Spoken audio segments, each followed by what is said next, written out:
ये video India के उन सभी सेलर्स के लिए होने वाली है जो ऑनलाइन के थ्रू अपना सामान बेचते हैं, अपनी वेबसाइट या सोशल मीडिया के थ्रू सामान बेचते हैं। मैं किरण ठाकुर, कुल्लू, हिमाचल प्रदेश से। हम भी ऑनलाइन सेल करते हैं। और आज का जो मेरा टॉपिक है यहाँ आने वाला कि 1 महीने से हम लोग देख रहे हैं कि इंडिया में जो कुरियर कंपनी वाले हैं या फिर जो कुरियर पर्सन है, वो एक नए तरीके का फ्रॉड कर रहे हैं।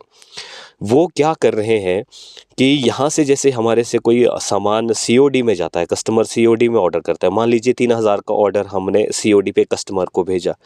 यहाँ से क्या होता है कि हम लोग सामान भेजते हैं, जैसे ही वो ऑर्डर कस्टमर के दरवाजे तक पहुँचता है, वो कुरियर वाला, वहाँ पर जो कुरियर वाला है, वो कस्टमर से सीओडी के पैसे लेता है।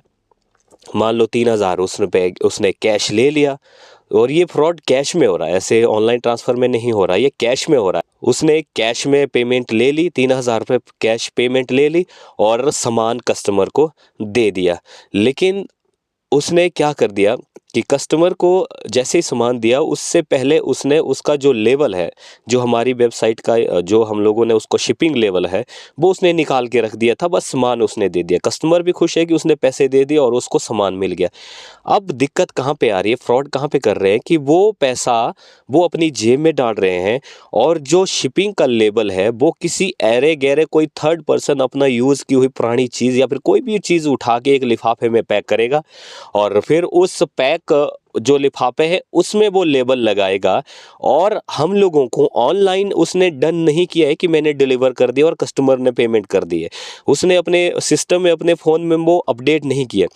फिर वो उसको चिपकाएगा और हमें मार्क कर देगा, एज ए सेलर हमें मार्क कर देगा कि हमने 3 दिन तक या 2-3 दिन री अटेम्प्ट कस्टमर को कॉल किया, कस्टमर नहीं उठा रहा है, कस्टमर एक्सेप्ट नहीं कर रहा है डिलीवरी, और कस्टमर ने ये सामान लेने से मना किया, फिर कुछ भी रीज़न दे देगा, कस्टमर मिला नहीं, दूर था, कस्टमर ने रिफ्यूज़ कर दिया, नहीं लेना है। इस केस में क्या होगा कि वो ऑर्डर हमारे को वापस आ जाएगा, आरटीओ हो जाएगा जिसको बोलते हैं। वो आरटीओ हमारे पास हो जाएगा और वो पूरा का पूरा पैसा जो उसने 3000 रुपये ले लिया वो अपनी जेब में डाल देगा और बाकी के जो उस लेबल को आरटीओ लगा के, कस्टमर नहीं मिला, कस्टमर ने नहीं लिया, वो लगा के हम लोगों को वापस कर देगा। अब क्या प्रॉब्लम होती है, वापस कर देगा। इस तरह का फ्रॉड हो रहा है और ये 1 महीने में हमारे साथ 2-3 बार हो चुका है और अमेज़न कुरियर में ज़्यादा हो रहा है। और फिर जब हम उस पे क्लेम करने की कोशिश जब हम कस्टमर से बात करते हैं कि आपका आरटीओ क्यों हुआ, क्यों आ रहा है, तो वो कहते हैं कि मेरे को तो सामान मिल गया, हमें तो सामान मिल गया। और जब हम कुरियर कंपनी को उसको बोलते हैं तो वो कहते हैं कि कस्टमर ने लिया नहीं।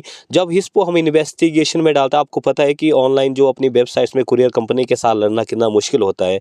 फिर वो मांगते हैं कि जो आपने ऑर्डर भेजा है उसका पहले प्री पैकिंग का वीडियो, फोटो, ये कौन बना के रखता है? जिसके ऑर्डर 100, 200, 300 डेली के होते हो तो एक एक प्रोडक्ट का वीडियो, फोटो कौन बना के रखता है? और ये कुरियर वाले सबसे ज़्यादा फ्रॉड कर रहे हैं। सीओडी में फ्रॉड हो रहा है, प्रीपेड में कोई दिक्कत नहीं, और उसके बाद अगर कस्टमर वहाँ जाके ऑनलाइन भी पेमेंट करता है तो उसमें कोई दिक्कत नहीं, लेकिन सीओडी में ये बहुत बार देखने को मिल रहा है। तो इस फ्रॉड से बचिए। अपने जो कस्टमर है उनको भी बता दीजिए कि जब भी आप एक्सेप्ट करते हैं तो उसको मैसेज आना चाहिए कि डिलीवर्ड का मैसेज आना चाहिए, तभी जाके उसको पेमेंट कर दीजिएगा, है ना।